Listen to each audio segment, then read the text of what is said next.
ચેનલમાં તમારું સ્વાગત છે। આજની આપણી વાર્તા છે વાપસી। રાત્રે ઊંઘ થોડી મોડી આવી હતી, જેથી આજે રામલાલજી આંખો મોડી ખુલી હતી। જ્યારે જેઓ ઉઠ્યા ત્યારે સૂરજની કિરણો બારીમાંથી ચડીને અંદર આવી રહી હતી। તેને પથારી ઉપર રાખેલા ચશ્માને ટંગોળી પહેર્યા અને ઘડિયાળ તરફ જોયું। સવારના 9 વાગવાના હતા। અરે, મોડું થઈ ગયું, તેઓ હવે આવવાના હશે। અને રામલાલજી મનમાં બરબડ્યા। લાકડીનો સહારો લઈને તેઓ રૂમમાંથી બહાર આવ્યા। તેમનો દીકરો રાઘવ ત્યાં બેસીને નાસ્તો કરી રહ્યો હતો। તેઓ પણ તેમની પાસે જઈને બેઠા અને બોલ્યા, સુનીતા વહુ, મને પણ ચા આપો। અંદર ઊભેલી સુનીતા મનમાં બરબડવા લાગી, લે, ઉઠતા જ હુકમ ચાલવાનું શરૂ થઈ ગયું। હું નથી કોઈ મશીન થઈ ગઈ છું જેનો આખો દિવસ ચલાવો પણ ક્યારેય થાકશે નહીં। અહીં અમે બંને છીએ જે આખો દિવસ તેમની સેવામાં ખપી વપી રહ્યા છીએ, અને બીજી બાજુ મારા જેઠાણી છે, તેઓ કોઈ જવાબદારી ઉઠાવ્યા વિના જિંદગીની મજા માણી રહ્યા છે। મને તો લાગે છે કે આખી ઉંમર તેમની સેવામાં જ નીકળી જશે। ત્યારે ડોરબેલ વાગી। આ સમય કોણ હશે? નાસ્તો પૂરો કરીને ઊભા થતા રાઘવ બોલ્યો। સામે વકીલ સાહેબ ઊભા હતા। તેમના હાથમાં કાળા રંગની એક ફાઇલ હતી। રામલાલજીએ ઠંડા અવાજમાં કહ્યું, બેટા, મેં જ તેમને બોલાવ્યા હતા, વસિયત બનાવવી છે। અચાનક ઘરમાં એક અજીબ જેવી શાંતિ થવાઈ ગઈ। રસોડામાં ચા બનાવતી સુનીતા થંભી ગઈ। તેના કાન સજાગ થઈ ગયા અને આંખો ફાટી ગઈ। વસિયત? અચાનક તેમણે હાથ પોતાના પડદામાં મૂક્યો, ચા ગાળીને ચૂપચાપ ચાની ટ્રે લઈને બહાર આવીને ઊભી રહી। વકીલે ચશ્મા ઠીક કર્યા અને ખુરશી ઉપર ખેંચી અને કાગળો બહાર કાઢ્યા અને બોલ્યા, જુઓ રામલાલજી, તમે જે કહ્યું હતું તે જ કાગળો તૈયાર કરાવ્યા છે। અનૌપચારિક અવાજમાં તેમણે વાંચવાનું શરૂ કર્યું। હું રામલાલ પુત્ર ગોપાલદાસ, મારી સંપૂર્ણ સંપત્તિ, 2 પ્લોટ, પૂર્વજોનું મકાન, ખેતર અને બેંકમાં જમા રકમ મારા બંને દીકરાઓ અમિત અને રાઘવના સરખે ભાગે વહેંચ્યું છું। આ સાંભળતા સુનીતનો શ્વાસ અટકી ગયો। તે ચાની ટ્રે જોરથી ટેબલ ઉપર પટકી અને અવાજ થયો, પણ માત્ર ચા નહીં, તેનો ગુસ્સો પણ છલકાઈ ગયો। બરાબર, સુનીતાનો અવાજ ધીમો હતો પણ અંદરથી તપી રહ્યો હતો। બાબુજી, આટલા વર્ષોથી અમે તમારી સેવા કરીએ છીએ અને તમારી દરેક જરૂરિયાતનું ધ્યાન રાખું છું, પણ રાઘવ રાત દિવસ પરસેવો ફાડે છે, અને અમિત ભૈયા, તેમણે તો તમારું હાલ પણ નથી પૂછ્યું, તો આ બરાબરી કઈ બાબતની? રામલાલજી થાકેલી આંખોમાં એક ખચકાટ અને લાચારી હતી। બેટી, અમિત પણ મારો દીકરો છે, હું બંનેને ભેદ કેવી રીતે કરું? સુનીતા 2 પગલા આગળ આવી અને તેના ચહેરા ઉપર હળવી હાસ્ય હતી। તેઓ વિકાસમંદ હાસ્ય, અને તમે ભેદ નથી કરી શકતા, પણ જુઓ તો શકો છો ને, તમારા બંને દીકરાઓ કેટલો ફરક છે। શું 2 આંખો હોવા છતાં તમને એ જ દેખાતું નથી? રાઘવે સુનીતાનો હાથ દબાવ્યો અને ધીમેથી કહ્યું, બસ સુનીતા, ચૂપ થઈ જા। બાબુજી જે યોગ્ય સમજે તે કરશે।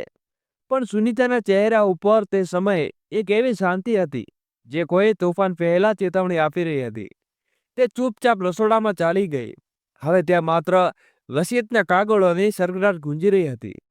સાંજના સમયે જ્યારે રામલાલજી આરામ કરીને રૂમમાંથી બહાર આવ્યા, ત્યારે ઘરમાં શાંતિ હતી। ફક્ત વારંવાર તેમની ઉધરસનો અવાજ ગુંજતો હતો। તેમણે દરવાજા તરફ જોયું અને અવાજ લગાવ્યો, સુનીતા વહુ। જવાબ ન આપ્યો। કદાચ તે રસોડામાં વ્યસ્ત હશે, એમ વિચારીને તેમણે થોડા મોટા અવાજે દીકરાને બોલાવ્યો, રાઘવ, રાઘવ। રાઘવ રૂમમાંથી બહાર આવ્યો। શું થયું બાબુજી? રામલાલજીએ ગળા પર હાથ ફેરવતા કહ્યું, બેટા, ઉધરસ વધી ગઈ છે, થોડી ચા મળી જાય તો ઉધરસને આરામ મળે। હમણાં લઈ આવું છું બાબુજી, એમ કહીને રાઘવ રસોડામાં ગયો। દોસ્તો, આગળ વિડીયો શરૂ કરું એની પહેલા વિડીયોને લાઈક કરી અમારી નાનકડી ચેનલને સબસ્ક્રાઇબ કરવાનું ભૂલશો નહીં, અને વિડીયોને છેલ્લે સુધી નિહાળવા વિનંતી છે। સુનીતાએ પોતાના કામમાં વ્યસ્ત જોઈને રાઘવે ન કહ્યું અને પોતે ચા બનાવી લાગ્યો। ચા બનાવતી વખતે રાઘવે પોતાના બાળપણના દિવસો યાદ આવી ગયા। બાળપણમાં જ્યારે બાબુજી માટીના ચૂલા ઉપર ચા બનાવતા અને રોટલીઓ શેકતા, ત્યારે રાઘવ તેનો મોટો દીકરો અમિત ત્યાં બેસીને તેમની રાહ જોતા। અમિત તો ઝટપટ ખાઈ પીને રમવા નીકળી જતો, પણ રાઘવ હંમેશા બાબુજીને હાથે ખાવાની અને ચા પીવાની જીદ કરતો, ત્યાં સુધી બાબુજી પોતાનું કામ પતાવીને તેને મળવા હાથે ખવડાવી ન દેતા, ત્યાં સુધી તેમની પાસે બેસી રહેતો। રાઘવે પોતાના પિતાને જ માતા દેખાતી હતી। જ્યારે તે નાનો હતો ત્યારે તેની માતાનું અવસાન થઈ ગયું હતું અને ત્યારથી લઈને આજ સુધી તે પોતાના પિતા સાથે રહ્યો હતો. ત્યારથી લઈને આજ સુધી તે પોતાના પિતા સાથે જ રહ્યો. હવે સમય બદલાઈ ગયો હતો. હવે મોટો દીકરો અમિત તેની પત્ની નયના સાથે બેંગ્લોરમાં રહેતો હતો. ત્યાં તેની સારી નોકરી હતી. એક મોટી કંપનીમાં કામ કરતો હતો. પરંતુ રાઘવ કાનપુરમાં જ હતો. બાબુજી સાથે રાઘવે પોતાના પિતાની સંભાળ જવાબદારી કોઈ સવાલ વિના ઉપાડી હતી. પણ સુનીતા તે જવાબદારી નિભાવતી હતી, પરંતુ એક બોધ સમજીને. સવારથી રાત સુધી બાબુજીને ખાવાનું, દવા અને જરૂરિયાતો પૂરી કરતા કરતા તેના મનમાં એક અજબની શાંતિ ભરાઈ હતી. ચહેરા ઉપર હંમેશા હળવી ચીડ અને હોઠ ઉપર ફરિયાદ રહેતી હતી. છતાં રાઘવે કહેવાતી તે બેથી વધુ નિભાવી રહી હતી. તેની સેવામાં પ્રેમ ન હતો, પણ એક અજમૂતી સમજૂતી હતી. ત્યારે મોટા દીકરા અમિત અને તેની પત્ની નયનાએ રામલાલજીને પોતાની સાથે રાખવાનો શાક ઇનકાર કરી દીધો. પોસ્ટ કોલોનીમાં તેમના ફ્લેટમાં બાબુજી માટે જગ્યા ન હતી. અમિતે સ્પષ્ટ શબ્દોમાં કહી દીધું હતું, બાબુજી કાનપુરમાં ઠીક છે, તેમની સંભાળ માટે અમારી પાસે સમય નથી. રામલાલજીએ આ બધું સાંભળી લીધું હતું, પણ પોતાને સમજાવી લીધું કે પોતાનો દીકરો છે, ક્યાંક ને ક્યાંક તેની પણ મજબૂરી હશે. પણ સુનીતાના મનમાં આ વાત ચૂમી હતી.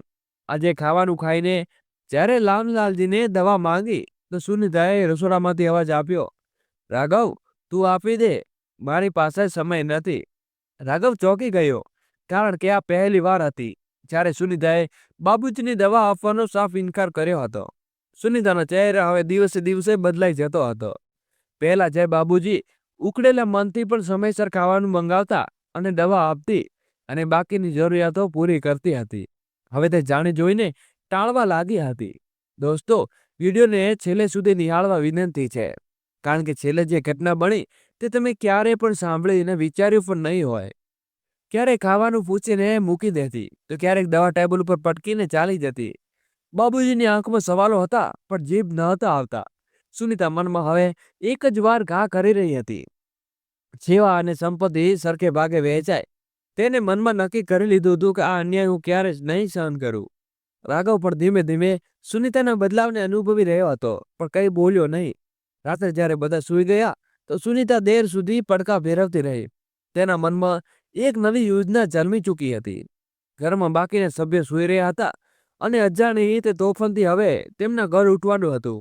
તે દિવસ આમ જ પસાર થઈ ગયા. નસીહતની બાદ સુનીતાનું વર્તન સંપૂર્ણ બદલાઈ ગયું હતું. પહેલા તે બુઝેલા મનથી રામલાલજીની સેવા કરતી હતી, પણ હવે તેમની પાસે પણ વાત પર ભટકી પડતી હતી. તેનો ગુસ્સો હવે ખુલ્લેઆમ બહાર આવી રહ્યો હતો. રાઘવ આ બધું જોઈ રહ્યો હતો. તેની પત્ની હંમેશા ઉખડેલી રહેતી હતી અને ચહેરા ઉપર તણાયેલી ભવાયેલો અને આંખોમાં ચિનગારી. રાઘવ મનમાં વિચાર આવ્યો કે કદાચ કામનો બોજ વધારે હોવાથી આવું નહીં થઈ રહ્યું. જો સુનીતા ઉપર કામનો બોજ ઓછો થાય તો કદાચ તેનો મિજાજ ઠીક થઈ જાય. તેને બીજા દિવસે કામવાળી બાઈ રાખી દીધી. તે સવારે આવતી, ઘરની સફાઈ કરતી, કપડાં અને વાસણ ધોઈ દેતી અને પછી ચાલી જતી. રાઘવે સુનીતાને કહ્યું, હવે તારે આટલું કામ નહીં કરવું પડે. બાબુજીની દવાઓ અને ખાવાનું જોવાનું છે, બાકી બધું બાઈ સંભાળી લેશે. સુનીતાએ માથું હલાવ્યું, પણ તેની આંખોમાં કોઈ રાહત દેખાડી નહીં. રાઘવને લાગ્યું કે થોડા દિવસમાં બધું ઠીક થઈ જશે, પણ દિવસો પસાર થતા ગયા અને સુનીતાનું વર્તન ઠીક થવાને બદલે વધુ બગડતું ગયું. હવે બાબુજી નાની નાની વાતો ઉપર ચીડાવવા લાગી. એક દિવસ ચાની ચૂસકી લેતા રામલાલજીએ કહ્યું, સુનીતા બહુ, ચામાં ખાંડ નથી, કદાચ તું નાખવાનું ભૂલી ગઈ. સુનીતાએ જવાબ આપ્યો, ખાંડ નથી નાખી તો તમે ઉઠીને નાખી લો. મને દર વખતે મારી ખામી બતાવવાની શું જરૂર છે? રાઘવે તેને ટોકી, સુનીતા આવું કેમ બોલે છે? સુનીતાએ ઠંડી નજરે તેની તરફ જોયું અને બોલી, તે સાચું છે કે હું બોલું છું. તમે નથી દેખાતું હું કેટલી થાકી ગઈ છું. રાઘવ ચૂપ રહ્યો, પણ તેને સમજાતું ન હતું કે બાઈ રાખ્યા પછી તો પણ સુનીતા નારાજગી કેમ વધી રહી છે. પછી એક દિવસ એવી ખબર જાણે કે સુનીતાને ગુસ્સામાં આગમાં ઘી નાખ્યું. એક દિવસ રામલાલજી સાથે ફોન પર વાત કરતા તેમનો મોટો દીકરો અમિત જણાવ્યું કે તેઓ પોતાના બાળકોને લઈને તાત્કાલિક ટૂર ઉપર નીકળી ગયા છે, પૂરા 1 મહિના માટે. જ્યારે આ વાત સુનીતા સુધી પહોંચી તો તે જાણે બળીને બટું થઈ ગઈ. તેને ઉતાવળના પોતાના મોબાઈલ ઉપાડ્યો અને પોતાનું સોશિયલ મીડિયા પ્રોફાઇલ ખોલ્યું.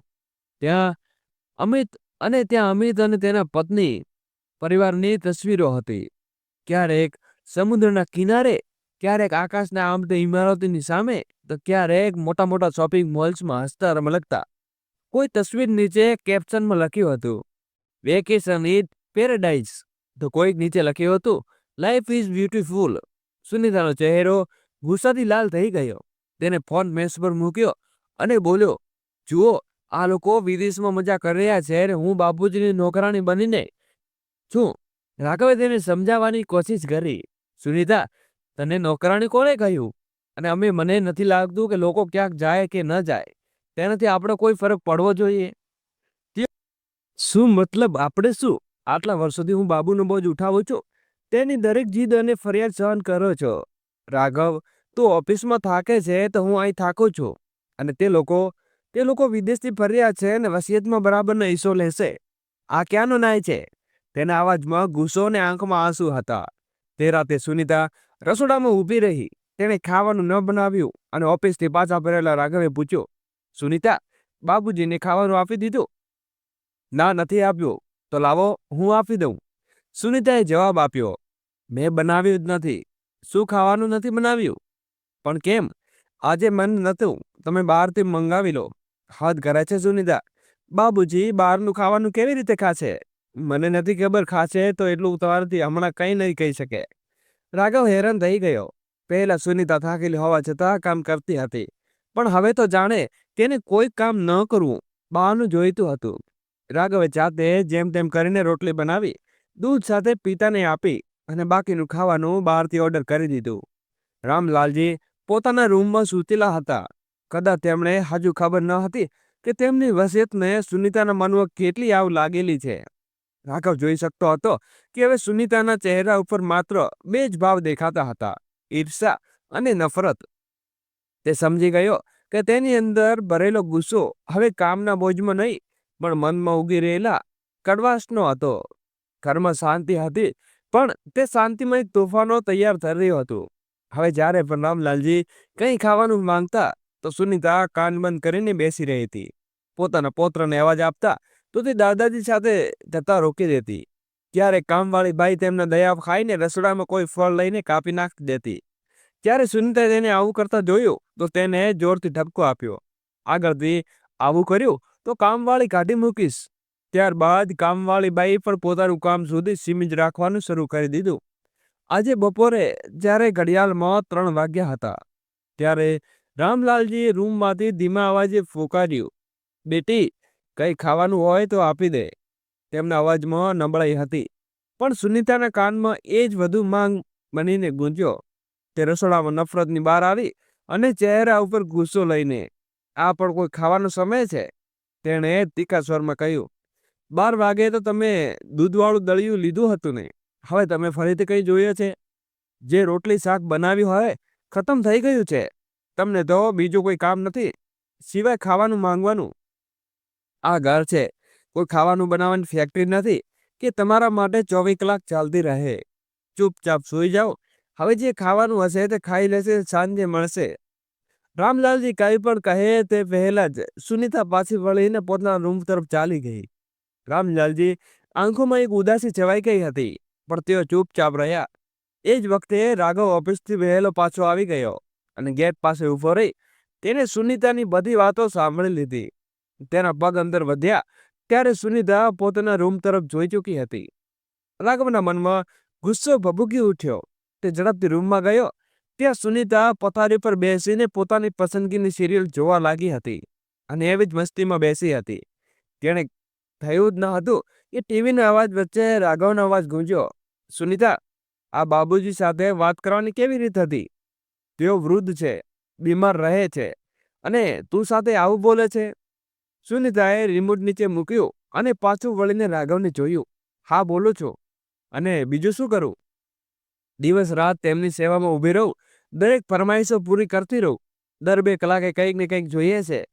હું પૂછું છું, મને પણ આરામ જોઈએ છે કે નહીં? હું માણસ છું, કોઈ મશીન નથી. રાઘવનો ગુસ્સો વધ્યો અને તેને શરમ નથી આવતી. બાબુજીએ હંમેશા આપણી સંભાળ રાખી છે અને હવે જ્યારે આપણી વારી છે તેની સંભાળ રાખવાની, તો તું આવું વર્તન કરે છે. સુનીતા હવે ભડકી ઉઠી. સાંભળી રાખી? હા, રાખીશ હવે તારી. પણ હું તો જ્યારથી લગ્ન કરીને આવી છું ત્યારથી બોધની જેમ બેઠા છે મારા માથે. અને ઉપરથી વસિયતમાં અમીન ભૈયાને બરાબર હિસ્સો. તે વિદેશમાં ફરવાની મજા માણી રહ્યો છે.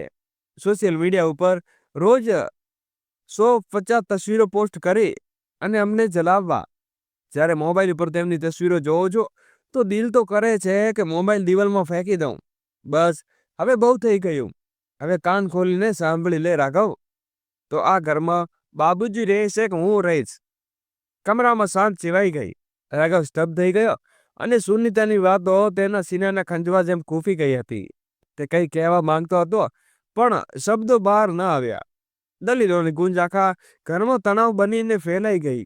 રાત્રે કોઈએ ખાવાનું ન ખાધું અને રામલાલજી પોતાના રૂમમાં ચૂપચાપ સૂતેલા રહ્યા. કદાચ તેમણે બધું સંભળાઈ ગયું હતું. બીજા દિવસે સવારે રામલાલજીએ નાસ્તા બાદ રાઘવે પોતાની પાસે બોલાવ્યો. તેમનો અવાજ કાંપી રહ્યો હતો. રાઘવ, હું નથી ચાહતો કે મારા કારણે તમારો બંને વચ્ચે અણબનાવ થાય. ઘરની શાંતિ જળવાઈ રહી તે માટે હું વૃદ્ધાશ્રમ જઈશ. રાઘવ ચોંકી ગયો. બાબુજી, આ તમે શું કરી રહ્યા છો? હું આવું ક્યારે નહીં થવા દઉં. પણ રામલાલજી બોલ્યા, ના બેટા, મેં નિર્ણય કરી લીધો છે. હવે હું અહીંથી આ ઘરમાં ક્લેશ વધારવા નથી માંગતો. સુનીતા ઉપર બોજ બનીને હું આ નહીં રહેવા માંગતો. તું મને ત્યાં છોડી આવ. રાઘવનું દિલ બેસી ગયું. કામતા સ્વરમાં બોલ્યો, તમે કહો તો ભૈયા સાથે વાત કરું. તેમને વિદેશથી પાછા ભર્યા બાદ તમને થોડા દિવસ બેંગ્લોર છોડી આવું. ના બેટા, હું નથી ચાહતો કે મારા કારણે કોઈ પણ પરેશાન થાય. રામલાલજીએ આંખોમાં આંસુ છુપાવતા કહ્યું. રાઘવ લાચાર થઈ રહ્યો હતો પણ રામલાલજીના ચહેરા ઉપર એક અજીબજી શાંતિ હતી.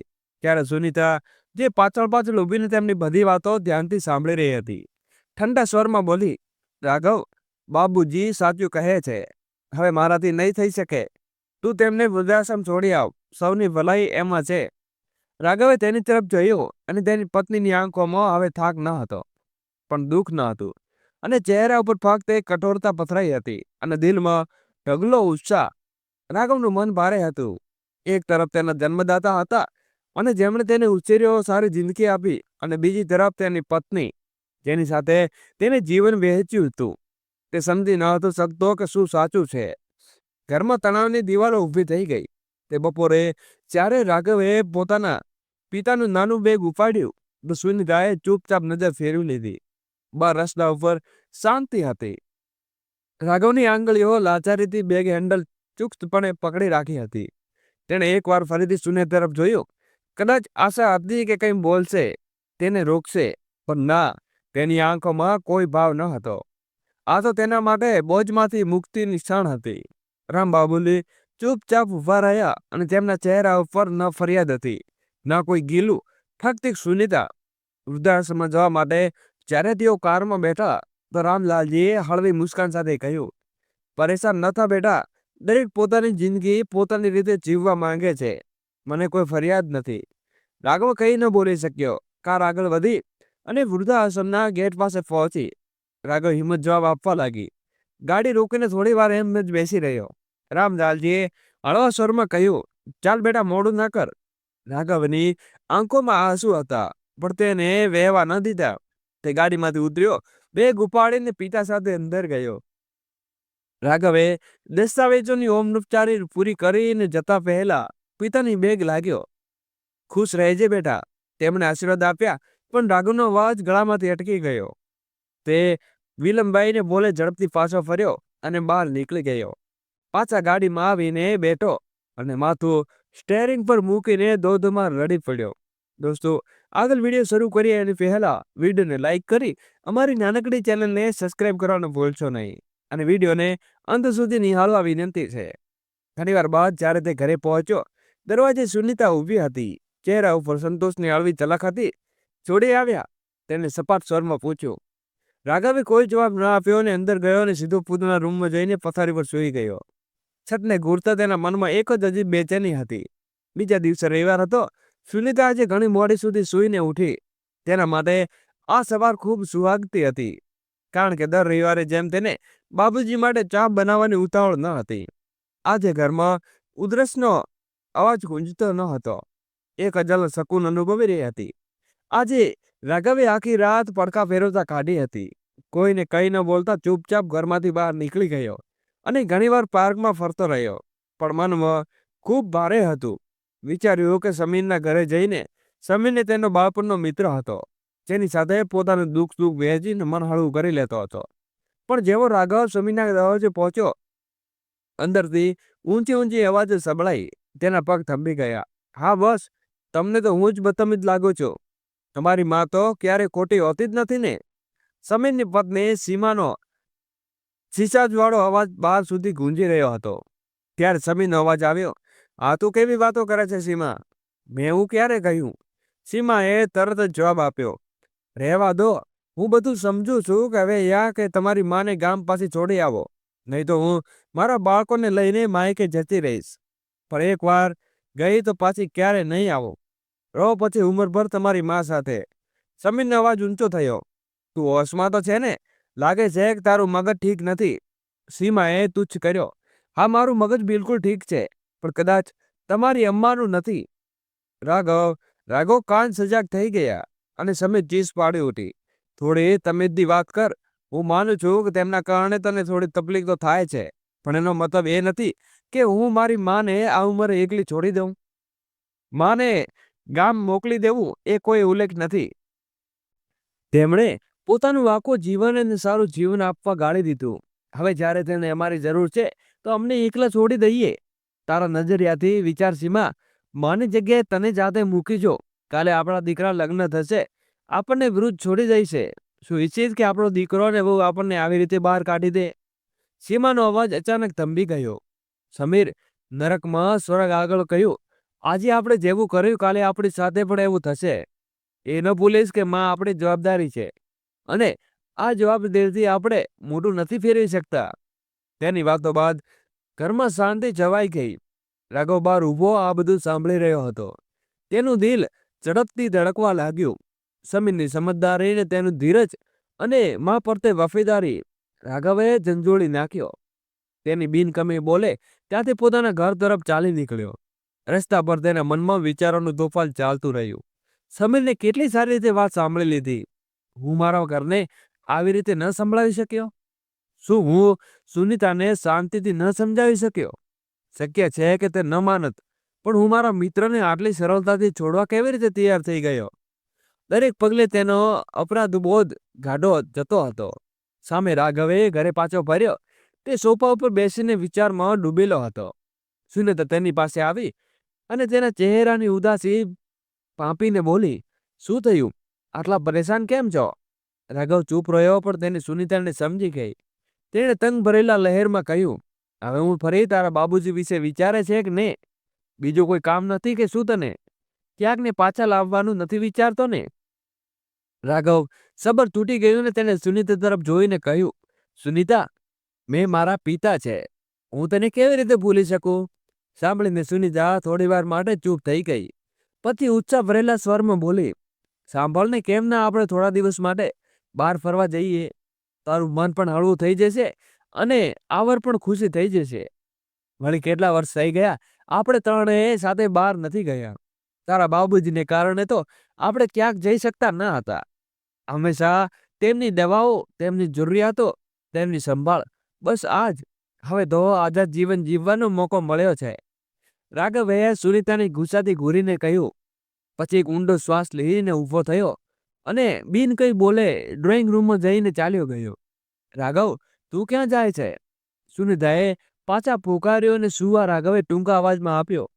અરે, ખાવાનું તો ખાઈ લે, સવારથી કંઈ કામ નથી ખાધું. ભૂખ નથી મને, એમ કહીને રાઘવે બીજી બાજુ સાંભળ્યા વિના ચાલ્યો ગયો. બીજા દિવસે જ્યારે સામે રાઘવ ઓફિસથી આવ્યો તો ઘરમાં જાણે તોફાન આવીને ઊભું થયું. સુનીતાએ રડતા રડતા પોતાના માઈકે ફોન કર્યો. ભૈયા, તમે ક્યાં છો? કેટલી વારમાં આવી શકો? તેનો ભાઈ રોહિત આશ્ચર્યમાં ભરેલા સ્વરમાં પૂછ્યું. શું થયું સુનીતા? બધું ઠીક તો છે ને? ભૈયા, જલ્દી અહીં આવો, કોઈ સવાલ ન પૂછતા. સુનીતાના આટલા કહેવા રોહિત બેચેન થઈ ગયો. પણ તારી તકલીફ તો કહે. જીજાજી ઘરે નથી. આખરે શું થયું છે? બસ મને તરત જ આવો ભૈયા. ઠીક છે, હું આવું છું લગભગ અડધા કલાક બાદ. જ્યારે રોહિત સુનિતાના ઘરે પહોંચ્યો તો જોયું તો રાઘવ ત્યાં બેઠો હતો અને સુનિતા જોર જોરથી રડી રહી હતી. તેમના 8 વર્ષના દીકરા આરવ પણ રડતા રડતા આંખો લાલ થઈ ગઈ હતી. શું થયું જીજાજી? એવું તો શું થઈ ગયું? રોહિતે પૂછ્યું, પણ રાઘવે કંઈ ન કહ્યું. તો સુનિતા આંખો લૂછતા બોલી, આ જો ભૈયા, તલાકના કાગળો તૈયાર કરાવીને લાવ્યા છે. કહે છે કે મારાથી તલાક લેવા માંગે છે. રોહિત હક્કા હક્કા ઊભો થઈ ગયો. એક પળ માટે તેને લાગ્યું કે સુનિતા મજાક કરે છે, પણ તેમાં આંસુ છૂટા ન હોઈ શકે. તે રામલાલજીના રૂમ તરફ આગળ વધ્યો. કદાચ તેમને ખબર હોય કે આખરે શું વાત થઈ, પણ ઝાંકીને જોયું તો રૂમમાં કોઈ ન હતું. તેણે પોતાના ભત્રીજાને અવાજ આપ્યો, આરવ, આરવ બેટા, અહીં આવ. બેટા, દાદાજી ક્યાં છે? બાળકે સૂજેલી આંખોથી માસૂમિયતથી જવાબ આપ્યો, તે પપ્પા તો તેમને 3-4 દિવસ પહેલા જ ઓલ્ડ એજ હોમમાં રૂમમાં છોડી આવ્યા હતા. રોહિતને જાણે વીજળીનો આંચકો લાગ્યો. હવે ધીમે ધીમે તેની સામે બધી વાત સ્પષ્ટ થઈ જતી હતી. તે ધીમે ધીમે રાઘવ પાસે ગયો અને તેના ખભે હાથ મૂક્યો. તેના અવાજમાં અપનાપણું હતું, પણ સાથે ગંભીરતા પણ. જીજાજીને કોઈ સમસ્યા હતી તો આપણે બેસીને વાત કરી લેત, પણ એક ઝટકે તલાકનો આટલો મોટો નિર્ણય લઈ ઠીક નથી.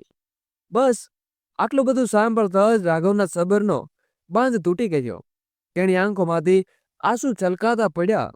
તે ઊંડો શ્વાસ લેતા ટટોર અવાજે બોલ્યા, મેં મારા 70 વર્ષના વૃદ્ધ પિતાને વૃદ્ધાશ્રમમાં છોડી દીધા ફક્ત આ સ્ત્રીના કારણે. તારી બહેને તો જાણે કમર ખાધી હતી કે તેમણે ઘરની બહાર કાઢીને જ રહેશે. ન પોતે તેમની પાસે યોગ્ય રીતે વાત કરતી, ન બાળકને તેની પાસે જવા દેતી.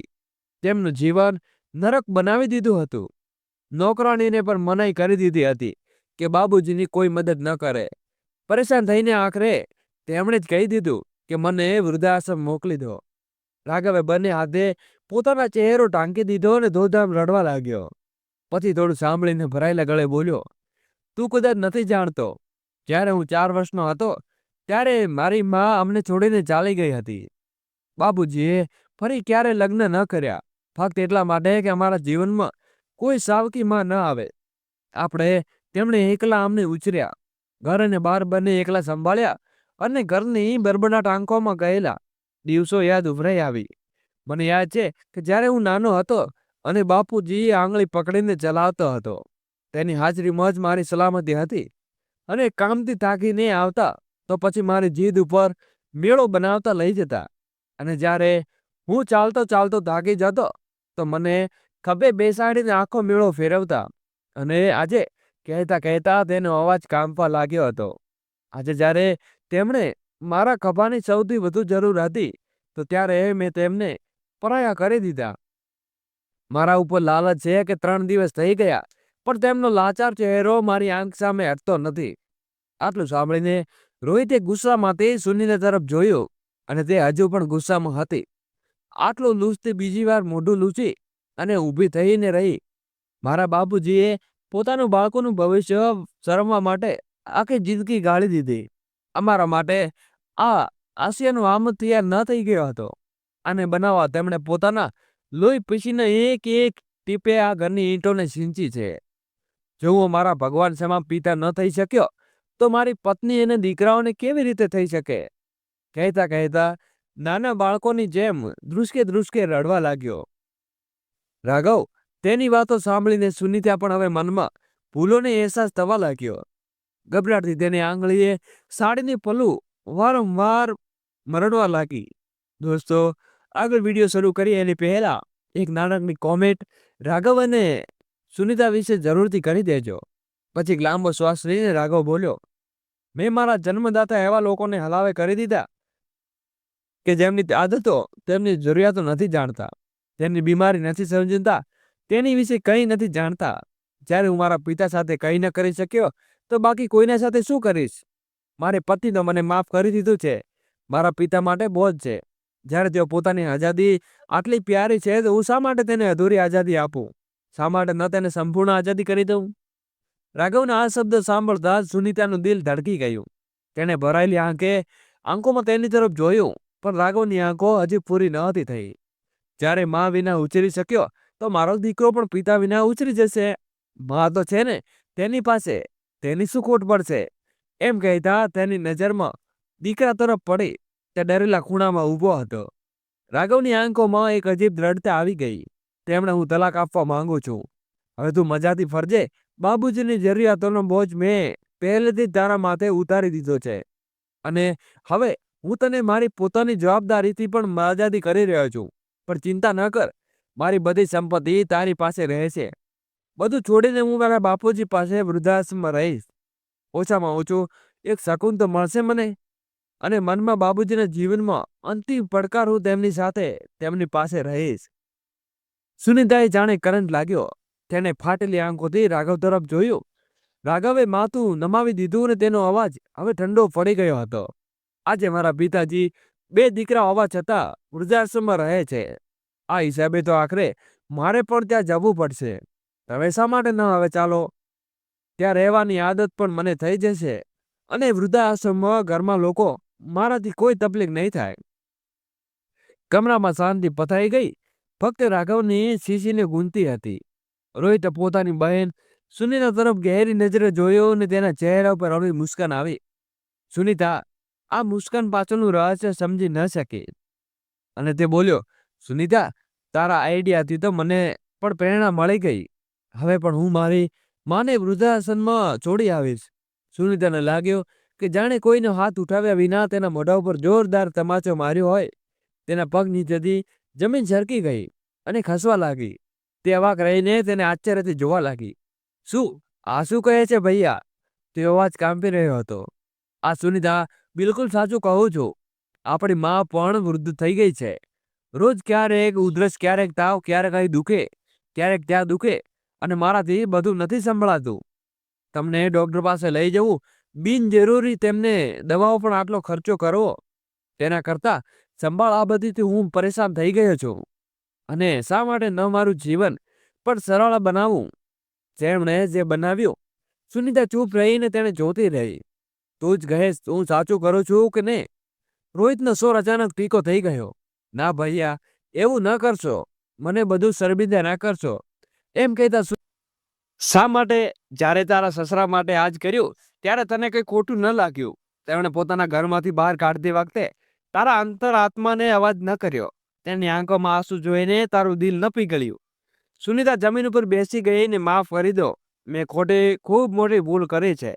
મેં ફક્ત મારા વિશે વિચાર્યું, પણ એ ન સમજ્યો કે હું આટલું મોટું પાપ કરી જાઉં છું. મને માફ કરી દો રાઘવ.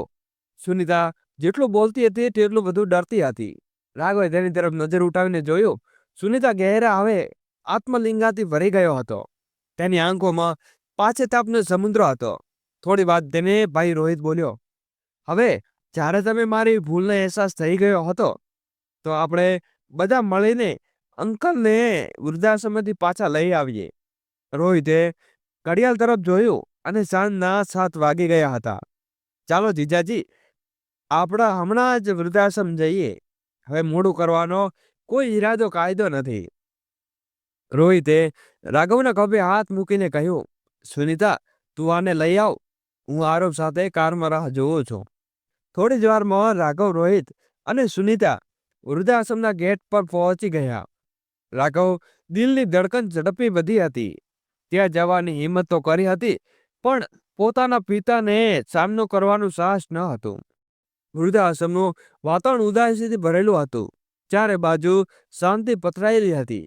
ફક્ત ક્યાંક ને ક્યાંકથી ઉધરસ અને કણસવાના અવાજો આવતા હતા. એક ખૂણામાં કેટલાક વૃદ્ધો ચૂપચાપ બેઠા હતા. કોઈ બીમારીમાંથી બહાર નજર દૂર કરી અને ક્યાંક ટકાવીને વિચારોમાં ડૂબાયેલા હતા, તો કોઈ પોતાની લાચારીને આંસુ લૂછી રહ્યો હતું. રોહિત અને સુનિતા પગ થંભી ગયા અને વાતાવરણમાં એટલી પીડા અને નિરાશા હતી કે દિલનો ભાર વધુ ભારે થઈ ગયો.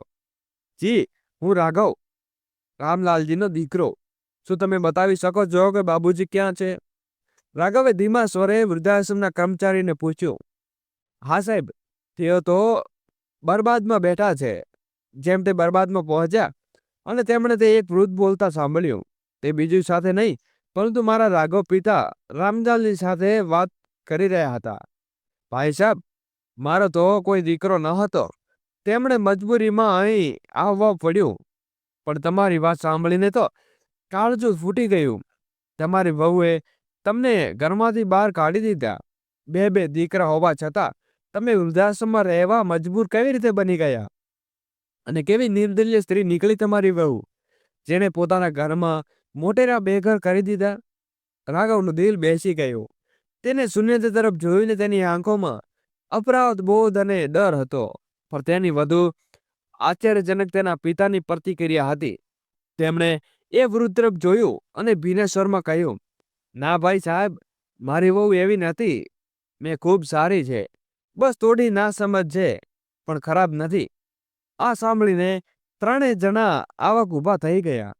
તમારા દીકરા અને વહુએ તમને અહીં છોડી દીધા, છતાં તમે તેને અને તેની પત્નીને ખોટા નથી કહેતા? વૃદ્ધે આશ્ચર્યથી પૂછ્યું. રામલાલજીએ હળવી મુસ્કાન સાથે કહ્યું, બાળકો ક્યારેય ખરાબ નથી હોતા. બસ તેઓ ક્યારેક પોતાની ફરજો નથી સમજી શકતા. પણ મને તેમના ઉપર પૂરો ભરોસો છે કે તેઓ એક દિવસ તેને સજમશે અને પાછા આવશે. એમ કહેતા તેની આંખોમાં હળવી નમી આવી હતી. પાછળ ઊભી સુનિતાનું શરીર પણ શીરી ઉઠ્યું. તેની આંખોમાંથી આંસુ વહેવા લાગ્યા હતા. જે માણસ તેમને ઘરમાંથી બહાર કાઢ્યો હતો, તેણે એક વાર પણ તેના માટે ખરાબ નહોતું બોલ્યું. તેનું દિલ અંદરથી કાપી ગયું હતું. તે ઝડપથી આગળ વધી અને પિતાજીના પગે લાગી. બાબુજી, મને માફ કરી દો. મેં ખૂબ મોટી ભૂલ કરી છે. રામલાલજી એકદમ ગભરાઈ ગયા. તેણે ઝડપથી સુનિતાને ઉઠાવવાની કોશિશ કરી. અરે ના બેટી, આવું ન કર અને ઉઠો. હું દીકરીના પગે નથી પડતી. પણ સુનિતા ઉઠવા તૈયાર ન હતી. તે ધોધમાર રડવા લાગી. હું કેટલી સ્વાર્થી હતી બાબુજી. મેં મારા સુખ આગળ તમારું દુઃખ ન જોયું અને મને સમજાયું કે તમારા પરિવારમાં નીવ છો અને હું તમને જ ઘરમાંથી બહાર કાઢવાની જીદ બેસી ગઈ. એના આંસુ જમીન ઉપર ટપકી રહ્યા હતા. મને માફ કરી દો બાબુજી, તે વારંવાર કહેતી રહી. રાઘવે પણ પોતાના આંસુ રોકી ન શક્યો. તે પણ પિતાની સામે ઝૂકી ગયો. બાબુજી, હું પણ દોષી છું. મેં મારી પત્નીની જીદ આગળ ઝૂકીને તમારું અપમાન કર્યું છે. હું પણ શર્મિંદો છું. સુનિતાનો ભાઈ રોહિત પણ રામલાલજી આગળ હાથ જોડીને ઊભો રહ્યો ને બોલ્યો, આજ પછી સુનિતા તમારી વહુ નહીં, પણ તમારી દીકરી બનીને રહેશે. તમારું પૂરું ધ્યાન રાખશે. હું આ વચન આપું છું. ચાલો બાબુજી, હવે અમે અમને ઘર લઈ જઈએ. અમારું ઘર તમારા વિના અધૂરું છે. સુનિતાએ કહ્યું તો રામલાલજી સંપૂર્ણ પાંપળો ભીની થઈ ગઈ હતી. તેમણે રાઘવ અને સુનિતાના માથે હાથ મૂક્યો અને તેને ગળા લગાવી લીધા. ત્યાં ઉભેલા અન્ય વૃદ્ધોની આંખોમાં પણ નમ થઈ ગઈ હતી. આ પછી રાઘવે વૃદ્ધાશ્રમના મેનેજરને કહ્યું, સર, હું અમારા બાબુજીને ઘરે લઈ જવા માંગુ છું. તેની આંખોમાં એક અજીબ બેચેની હતી. મેનેજરે તેની તરફ જોયું અને પછી હળવી મુસ્કાન સાથે માથું હલાવીને તેના નિર્ણયને મંજૂરી આપી. તેને રાઘવ અને રામલાલજીએ કાગળી અનુપચારી માટે ઓફિસમાં બોલાવ્યા. રામલાલજી ચૂપચાપ ધીમે ધીમે ચાલતા રહ્યા, પણ તેમના ચહેરા ઉપર શાંતિ હતી. બહાર બારદાનમાં રોહિત સુનિતા તરફ જોયું અને સમજાયું તો સુનિતા સાચી ખુશી શું છે. સુનિતાની નજરમાં જમીન ઉપર હતી. તેના હોઠ ઉપર ઉભી રહ્યા હતા, પણ જવાબ આપવાની હિંમત ન હતી. રોહિતે શકૂન ભર્યા શ્વાસ લીધો અને બોલ્યો, સુનિતા, મા બાપ તો બાપ હોય છે, ભલે આપણા હોય કે જીજાજીના. તેમણે મરતા પહેલા તો ન મારો. તેઓ આપણી તાકાત છે. તેમની અલગ થઈને આપણા પરિવારની રીઢ નબળી પડી જશે. તેની આંખોમાંથી આંસુ વહેશે તો આંસુઓનું મૂલ્ય કેટલું જન્મ સુધી ચૂકવવું પડશે. જો આપણા મા બાપ દુઃખી છે તો આપણી પાસે વધુ હોવા છતાં પણ શકૂન નહીં મળે. દોસ્તો, શકૂન હોય તો ફક્ત મા બાપની છાયડીમાં જ હોય છે. સુનિતાનું ગળું રૂંધાઈ ગયું. તેણે કાંપતા હાથે રોહિતનો હાથ પકડ્યો અને પકડી પડી. ભૈયા, આજે મારી સામે ખુલી ગઈ. આજ પછી મારે મારા કારણે શર્મિંદગી નહીં સોલવી સાહેબ. હવે હું મારી ફરજમાંથી ક્યારે પાછી નહીં હટું. તેના અવાજમાં એક સંકલ્પ હતો. અને પોતાના પરિવારને હંમેશા જોડીને રાખવાનો સંકલ્પ હતો. ત્યારે રાઘવ અને રામલાલજી ઓફિસમાંથી બહાર આવ્યા અને રામલાલજીના ચહેરા ઉપર એક ચમક હતી અને આંખોમાં ખુશીના આંસુ હતા. જેમ તેઓ બહાર નીકળ્યા અને આશ્રમના બાકીના વૃદ્ધો પાસે પોતાના જીવનમાંથી રૂમમાંથી બહાર આવી ગયા, તો લંગડાતું કોઈક દિવાલે સહારો લેતો પણ બધાની આંખોમાં એક ચમકની આશા જાગી હતી. બાબુજી, ચાલો, રાઘવે કહ્યું અને રામલાલજીનો હાથ પકડ્યો. તેઓ બધા ધીમે ધીમે આશ્રમના ગેટ તરફ આગળ વધ્યા. પાછળ ઉભેલા વૃદ્ધો તેમને ટગર ટગર જોતા રહ્યા. એક વૃદ્ધ માતાની આંખોમાંથી આંસુ ટપકી પડ્યા. તેણે પોતાના કામતા હાથે સાડીનો પલ્લો પકડ્યો અને આંસુ લૂછવા લાગી. મનમાં ને મનમાં વિચારવા લાગી, કાશ મારા જીવનમાં પણ આવો દિવસ આવે. કાશ મને પણ મારો દીકરો હાથ પકડીને પોતાની સાથે લઈ જાય. તો દોસ્તો, બીજી બાજુ એક વૃદ્ધ લાકડી જમીન ઉપર ટેકતા આગળ આવ્યો અને નબળા અવાજે બોલ્યો, રામલાલ, તું ખૂબ નસીબદાર છે કે તારા બાળકો તને લેવા આવ્યા છે. મારા બાળકો તો ભૂલી જ ગયા છે કે હું જીવતો છું. તેમના અવાજમાં એવી લાચારી હતી કે ત્યાં ઉભેલો કોઈ પણ વ્યક્તિ પોતાના આંસુ રોકી ન શક્યું. રામલાલજીએ ભીની આંખોએ તેમણે ગળે લગાવ્યા અને પછી બધા લોકોને વિદાય આપીને ગેટ સુધી આવ્યા. ગેટની બહાર ગાડી ઊભી હતી. તેઓ ગાડીમાં બેઠા અને છેલ્લી વાર પાછળ ફરીને જોયું. ગાડી ધીમે ધીમે આગળ વધવા લાગી, પણ રામલાલજીની નજર હજુ પણ પાછળ છૂટી ગઈ હતી અને એ ચહેરા ઉપર હતી. તેઓ પોતાના ટગર ટગર તેમને જોતા હતા. કોઈની આંખોમાં નમી હતી, કોઈની આંખોમાં આશા હતી અને કોઈની આંખોમાં પોતાના બાળકોની પાછા ફરવાની રાહ હતી. તો મિત્રો, તમને શું લાગે છે, રાઘવે અંતે જે નિર્ણય લીધો એ સાચો હતો? જો તમને રાઘવની જગ્યાએ હોત તો તમે શું નિર્ણય લેત? તો દોસ્તો, તમારો અભિપ્રાય કોમેન્ટ બોક્સમાં જરૂરથી લખજો. કહાનીને અંત સુધી સાંભળવા માટે તમારો ખૂબ ખૂબ આભાર. ફરી મળીશું નવી વાર્તા સાથે. ત્યાં સુધી બધાને જય શ્રી કૃષ્ણ. રાધે રાધે. સુરક્ષિત રહો, મજબૂત રહો અને સ્વસ્થ રહો.